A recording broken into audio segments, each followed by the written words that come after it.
Bonjour à tous et bienvenue dans votre émission Écho de l'Évangile. Que la grâce et la paix de Dieu soient avec vous tous. Nous sommes très heureux de vous retrouver aujourd'hui pour partager un moment de partage et d'enseignement autour de la parole de Dieu. Que vous soyez chez vous, dans votre voiture ou au travail, nous prions que ce temps de foi et d'encouragement fortifie votre cœur. Je suis pasteur Wemit, mon cher. Le thème d'aujourd'hui, les signes qui annoncent le retour de Jésus-Christ. Dans l'évangile selon Matthieu chapitre 24, mentionne les signes suivants. Premièrement, l'évangélisation mondiale. Deuxièmement, la démultiplication des épreuves. Troisième, la montée de l'iniquité et la séduction. Quatrièmement, les signes célestes. Et enfin, la grande tribulation. L'évangélisation mondiale. L'évangélisation mondiale est le mandat chrétien donné par Jésus-Christ, connu sous le nom Grande Commission. Le cœur de Dieu pour l'évangélisation du monde se trouve dans Matthieu chapitre 28, les versets 19 et 20, qui dit « Allez, faites de toutes les nations des disciples, les baptisant au nom du Père, du Fils et du Saint-Esprit, et enseignez-leur à observer tout ce que je vous ai prescrit. Et voici, je suis avec vous tous les jours jusqu'à la fin du monde. » À mesure que le monde devient plus accessible, ce mandat est plus facile à accomplir. Les voyages en avion, en bateau, les satellites et l'Internet ont rendu possible l'évangélisation d'une grande partie du monde, plus que jamais auparavant. Jésus a laissé cette instruction à chaque croyant qui prétend le suivre. Il est donc important que nous trouvions les moyens d'y obéir.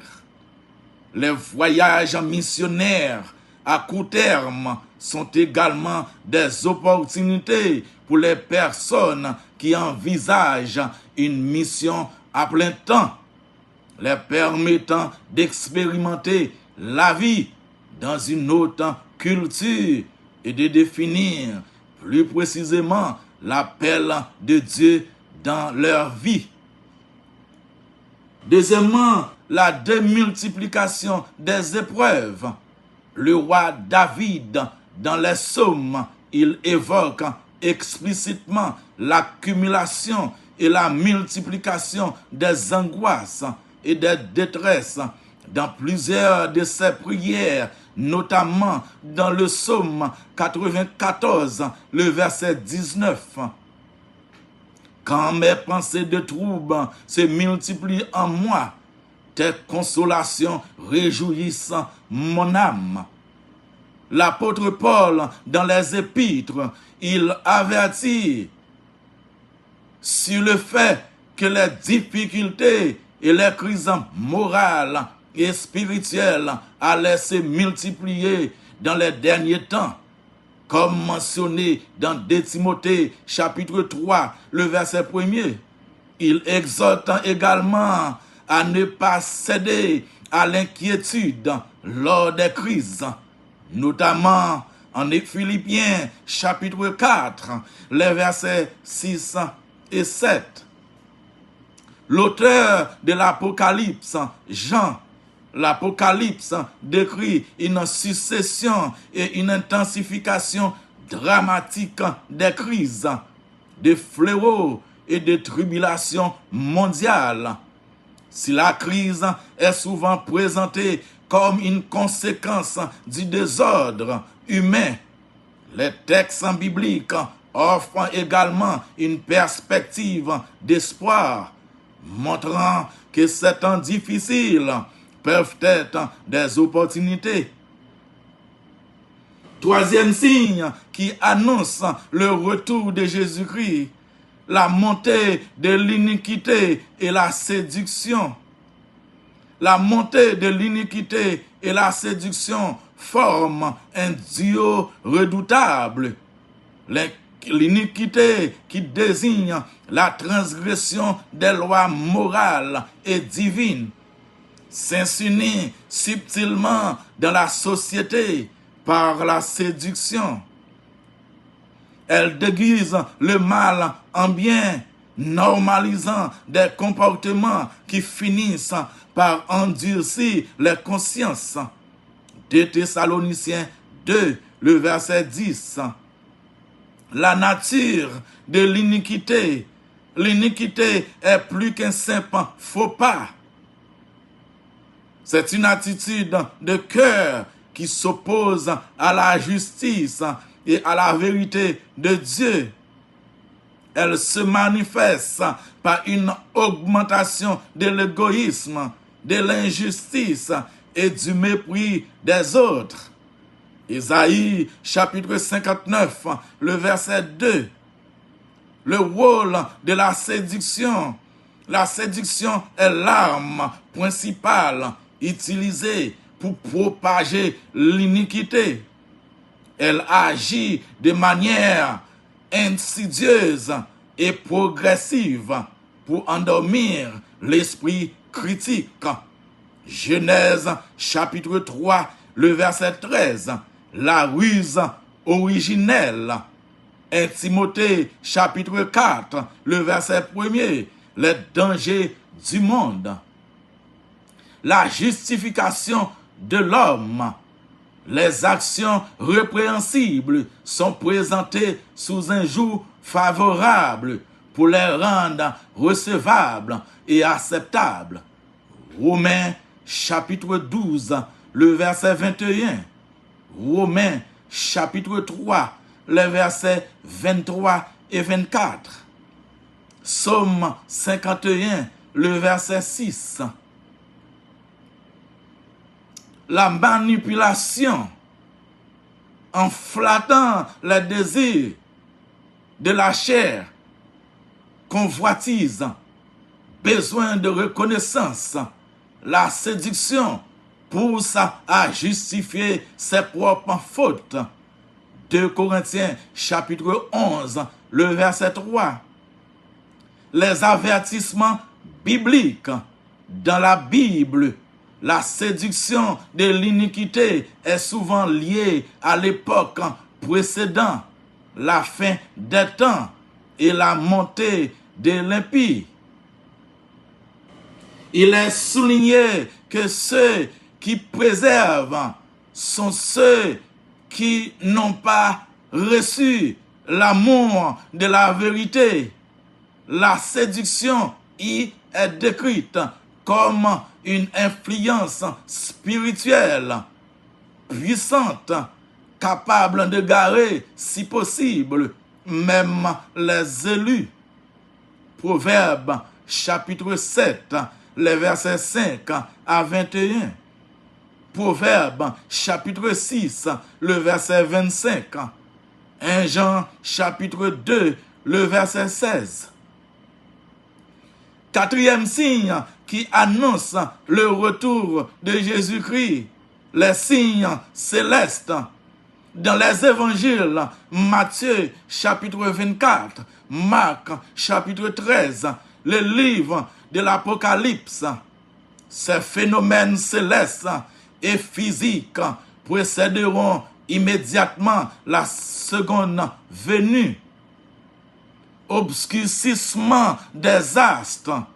Le soleil s'obscurcira, La lune ne donnera plus sa clarté et les étoiles tomberont du ciel, symbolisant un bouleversement total de l'ordre cosmique.